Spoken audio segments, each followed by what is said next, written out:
One of the questions I get asked all the time by people who are curious about my career is, why, if you were such a good barrister, did you go back to being a solicitor?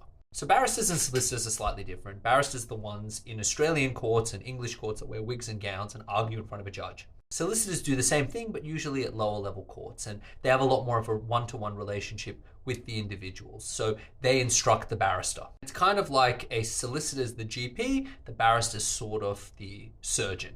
Fairly early on in my legal career, I decided I wanted to be a barrister.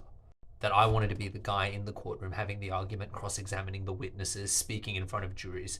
That really appealed to me.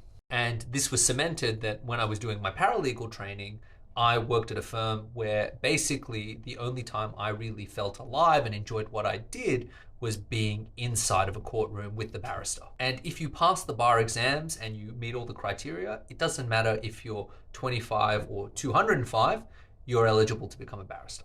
So when I graduated from law school, rather than going and working for a few years as a solicitor, I decided I was going to take the bar exams. I would pass it. And I sat in my room for 4 months, non-stop, day and night, and I studied. And it almost drove me crazy, but I managed to pass on my first go. Then I became a barrister, arguing in front of juries, arguing in front of the Court of Appeal, starting with some really small matters, but slowly moving up until I had a pretty decent sized practice. And I loved it. It is the greatest job I've ever had. I loved it. And when you start to make it as a barrister, you start to kind of fall into this pattern of trial to trial to trial. So I would be doing one big trial, finishing, 2 days off maybe, and then another trial. And that's kind of what my career looked like. So I was in the middle of a fairly big trial and I got a phone call. And my grandfather, who I love, had a stroke and he was not doing well. But I was in the third week of like a 4-week trial and I realized you can't stop. You're dealing with someone's liberty and you just cannot stop. And it was a really bad time in my life. And I decided then and there that I couldn't ever be the person who's not there for my family.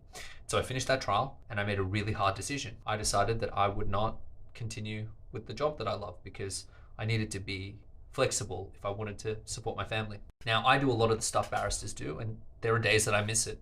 But that decision, which aligned with my values, is probably the best decision I think I've ever made. Because a few years later, when my grandfather passed, I'd spent as much time as I could with him. And when I got the news that my other grandfather had passed, I could drop everything, and I did drop everything, and I was able to be there for my family. But life is very kind, and I'm lucky that I found that by being a solicitor, I get to talk to people, I get to tell their stories, and I love that just as much.